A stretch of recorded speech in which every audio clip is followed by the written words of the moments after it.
Hello students and welcome back to the channel. Myself Aashna Kasaudhan and हम discuss कर रहे थे ठाकुर पब्लिकेशन की book English literature prose and fiction 1, जिसे doctor Smriti Pareek and doctor Vipula Mathur ji ने लिखा है। ये बुक राजस्थान की सभी यूनिवर्सिटीज एंड कॉलेज इंस्टीट्यूशन के बीए सेकेंड सेमेस्टर के स्टूडेंट्स के लिए बनाई गई है and it is also based on the latest NEP based syllabus. So students, अभी तक हम लोगों ने चैप्टर 2 तक सारा जो डिस्कशन था वो हम लोगों ने इससे पहले की वीडियोस में कर लिया है एंड इस वीडियो में हम डिस्कस करने जा रहे हैं हमारे कोर्स का चैप्टर 3। सो बिना किसी देरी के हम चलते हैं हमारे चैप्टर पे। सो स्टूडेंट्स, हमारा चैप्टर 3 है लूकस द थर्ड थॉट एंड इस ऐसे को डिस्कस करने से पहले हम हमारे ऑथर की बात करते हैं। सो लूकस का जो है पूरा नाम है एडवर्ड वेलरा लूकस एंड ये एक इंग्लिश ह्यूमरिस्ट है, एसेइस्ट है, प्ले राइटर है, बायोग्राफर है, पब्लिशर है, पोएट है, नॉवेलिस्ट है, राइटर है, शॉर्ट स्टोरी राइटर है एंड एडिटर है। So through out his life उन्होंने बहुत सारी चीजें की हैं। अगर हम बात करें इनके डेट ऑफ बर्थ की तो वो हो जाएगी 11 जून 1868। केंट इंग्लैंड में बॉर्न हुए थे एंड ये एक क्वैकर फैमिली में बॉर्न हुए थे। क्वैकर एक तरीके का आप कह सकते हैं कि सोशल ग्रुप था, ठीक है। एंड ये रहे हैं सेकेंड चाइल्ड रहे हैं ये किसके किसके, Edward Alfred Lucas and Jane née Drewitt. And young time में इन्हें एजुकेशन जो है वो फ्रेंड्स स्कूल सेफ्रन सिटी है वहां पे इन्हें मिला है, बट इनके फादर फाइनेंशियली ज्यादा स्ट्रॉन्ग नहीं थे तो ये अपनी ज्यादा एजुकेशन को कंटिन्यू नहीं कर पाए हैं and eventually at the age of 16 इन्होंने काम करना स्टार्ट कर दिया था एंड ये एक अप्रेंटिसशिप ज्वाइन कर ली थी इन्होंने, कहाँ पे, ब्राइटन्स बुक स्टोर पे, ठीक है। इसके बाद इन्होंने 1899 में इन्होंने काम करना स्टार्ट किया सेक्शन डेली न्यूज पे एंड इवेंचुअली इन्होंने नेक्स्ट ईयर जो है अपनी फर्स्ट बुक पब्लिश की, sparks from a field, and ये अनोनिमसली उन्होंने की थी, अपना नाम इन्होंने नहीं डाला था। ये जो इन्होंने पोस्ट किया था ये कुछ कलेक्शंस थी या आप कह सकते हो वॉल्यूम थी कई सारी पोएम्स का एंड इवेंचुअली इन्होंने ज्वाइन किया यूनिवर्सिटी कॉलेज, ठीक है, जहां पे इन्होंने लेक्चर्स अटेंड किए एंड इसके बाद ये अपने अंकल के फाइनेंशियल असिस्टेंट भी बने एंड इवेंचुअली इन्होंने ग्लोबल ज्वाइन किया जो कि लंदन का एक इवनिंग न्यूज़पेपर था। एंड इसके बाद जब इनके पास फ्री टाइम रहता था तो ये ब्रिटिश म्यूजियम में चले जाते थे, ब्रिटिश म्यूजियम के रीडिंग रूम में जाके वहां पे रीडिंग बहुत सारी करते थे, ठीक है। एंड आगे 1897 में इन्होंने शादी कर ली थी फ्लोरेसन एलिजाबेथ गर्ट्यूड से, ठीक है। ये एक डॉटर थी किसकी, कर्नल जेम्स थोरॉयड ग्रिफिन की, ठीक है। एलिजाबेथ ने जो है एक बेटी को जन्म दिया था, ठीक है, उनका नाम इन्होंने रखा ऑड्री लूकस, जो आगे जाके एक बहुत अच्छी एक्टर बनी, प्ले राइटर बनी एंड नॉवेलिस्ट बनी। As a husband and as आप कह सकते हैं राइटर इन्होंने अपनी वाइफ का साथ दिया एंड वाइफ के साथ मिलके इन्होंने कई सारी बच्चों के लिए किताबें भी लिखी हैं अपनी लाइफ में, ठीक है। इवेंचुअली इन्होंने अपनी लाइफ में हमारे क्वेकर पोएट थे बर्नार्ड बार्टन, ठीक है, इनकी बायोग्राफी इन्होंने लिखी है एंड इसके लिए इन्हें कमीशन मिला था कि ये आगे जाके चार्ल्स लैम्स की राइटिंग्स को देखें, उसको एनालाइज करके उसके ऊपर ये अपनी एक बायोग्राफी रेडी करें। सो 1893 में जो है इन्होंने अपनी रिसर्च स्टार्ट की चार्ल्स लैम में, जिसमें इन्होंने कई सारे चार्ल्स की कई सारे वर्क्स पढ़े एंड मेजर जो चीजें इन्होंने इन्वॉल्व की वो थी चार्ल्स और मैरी लैम के बीच की जो लेटर्स थे, ठीक है, वो। एंड अल्टीमेटली इन्होंने बुक लिखी the life of Charles Lamb, ultimately इन्होंने बुक लिखी चार्ल्स लेमन की बायोग्राफी पे बेस करके, जिसका नाम इन्होंने रखा the life of Charles Lamb, जो कि पब्लिश हुई 1905 में। एंड इस बुक को जो है सबसे ज्यादा कंसिडर किया गया 19th सेंचुरी में, बहुत ज्यादा इनका इंपॉर्टेंट वर्क माना गया था, ठीक है। आगे अगर देखें तो 1904 में लूकस ने जो है ह्यूमरस मैगजीन थी पंच, वहां काम करना स्टार्ट किया था एंड वहां पे काफी टाइम तक इन्होंने काम किया था एंड वहीं पे काम करते हुए इन्होंने प्लेज लिखे, नॉवेल्स लिखी, पोएट्रीज लिखी, ब्रीफ एसेज भी लिखे एंड वो सब बहुत हद तक फेमस हुए हैं। एंड 1904 में ही इन्होंने अपना पहला ट्रैवल नॉवल लिखना स्टार्ट किया, आप कह सकते हैं पहली ट्रैवल बुक लिखी, ठीक है।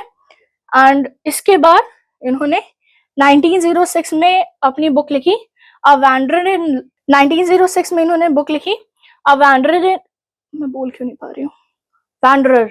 1906 में इन्होंने अपनी बुक लिखी अ वैंडरर इन लंदन, एंड ये आगे जाके पूरी एक सीरीज बन गई वैंडरर की, जिसमें इन्होंने अलग अलग सिटीज जैसे कि Holland, Paris, Florence, Venice and Rome, इन सिटीज में गए हैं ये, एंड उसकी अलग अलग सेपरेट बुक्स इन्होंने बनाई है। Like a wanderer of London होगी, उसके बाद a wanderer of Holland, a wanderer of Paris, and ऐसे करते हुए पूरी सीरीज इन्होंने बनाई, ठीक है।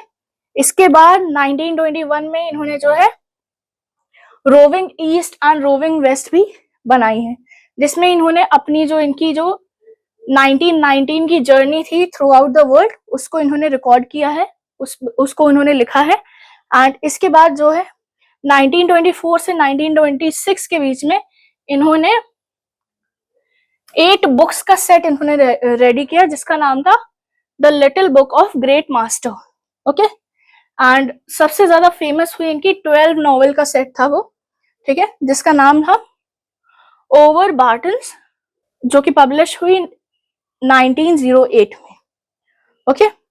इनकी अगर हम लोग आगे की लाइफ देखते हैं तो इसके बाद इन्होंने ज्वाइन कर लिया मैथ्यू एंड कॉप, वहां पे भी इन्होंने, ये एक पब्लिशिंग हाउस है जहाँ पे लैम्प्स के कई सारे एडिशंस, कई सारी बुक पब्लिश हुई हैं। एंड इस फर्म में जो है 1908 से 1924 तक इनकी बुक पब्लिश हुई है। एंड इसके बाद जो है सेम कंपनी का ही इन्हें चेयरमैन बना दिया गया था, ठीक है। एंड इसी टाइम के बाद, कुछ टाइम बाद, इन्हें जो है University of Saint Edward's and Oxford University, यहाँ से इन्हें ऑनररी डिग्रीज भी मिली थी। एंड इसके अलावा जो है इन्हें अपॉइंट किया गया था कंपेनियन ऑफ ऑनर इन 1932। 1928 में जो है इन्हें मेंबरशिप भी मिल गई थी रॉयल कमीशन की, जो कि एक हिस्टोरिकल मॉन्यूमेंट है इंग्लैंड में, ओके। एंड 1933 तक जो है ये मेंबर रहे हैं क्राउन लैंड्स एडवाइजरी कमेटी के, ओके। इनके जो लाइफ के लास्ट के कुछ इयर्स थे, उसमें जो है लूकस ने अपनी फैमिली से सारे जो रिश्ते थे वो तोड़ लिए थे। एंड यूजुअली जो है ये किसी रेस्टोरेंट में या क्लब्स में पाए जाते थे। एंड उस टाइम पे ये बहुत ज्यादा फिजिकल प्लेजर में इन्वॉल्व रहते थे। एंड इसी के चलते ये डिफरेंट क्लब्स के मेंबरशिप भी थी इनके पास। एंड इवेंचुअली इनकी डेथ हो गई थी at the age of 70। But death से पहले क्या किया था इन्होंने, जब इन्हें पता चला था कि इनकी तबीयत खराब हो गई है, मतलब ये बीमारी की वजह से मरने वाले हैं, तो पहले तो अपने रिश्तेदारों से इन्होंने सारे नाते तोड़े थे। फिर इवेंचुअली इन्होंने अपने फ्रेंड्स को भी अपने जहाँ पे ये रहते थे, जो इनका सिक रूम था, वहां पे आने से सबको मना कर दिया था, ठीक है। ओके, थर्ड थॉट, ये एक स्टोरी है। एंड ये एक छोटा सा एक्सट्रैक्ट है इनकी जो इनका जो मेन एसे है, the phantom journal and the other essays and diversions, जो कि एक कलेक्शन है। एंड ये पब्लिश हुआ था 1919 में, ठीक है। एंड इस एसे में या इस एक्सट्रैक्ट में जो है इन्होंने एक लाइट हार्टेड स्टोरी दिखाई है, जिसमें इन्होंने ह्यूमन जो माइंड है वो कितना अनस्टेबल हो सकता है उसके बारे में इन्होंने बात की है, ओके। सो इस स्टोरी में ये अपने एक फ्रेंड की स्टोरी है, इनकी स्टोरी है नहीं, एक फ्रेंड की स्टोरी है जो कि एक बिजनेसमैन है। एंड स्टोरी की स्टार्टिंग में वो बहुत ही ज्यादा सैड रहता है, क्योंकि वो जो सामान खरीदता है, फर्स्ट ऑफ ऑल वो आर्ट डीलिंग्स में, मतलब पेंटिंग्स और ड्राइंग्स होगी, उनको परचेज करता है और उन्हें रीसेल करता है, ठीक है। तो इसमें प्रॉब्लम क्या हो जाती है कि वो कोई भी ड्राइंग परचेज करता है तो वो समहाउ कम प्राइस में बिकती है। लाइक अगर उसने 10 पाउंड्स की खरीदी है, तो वो जो पेंटिंग उसने 10 पाउंड्स की खरीदी है, वो पेंटिंग वो 5 पाउंड्स में ही बेच पाता है, ठीक है।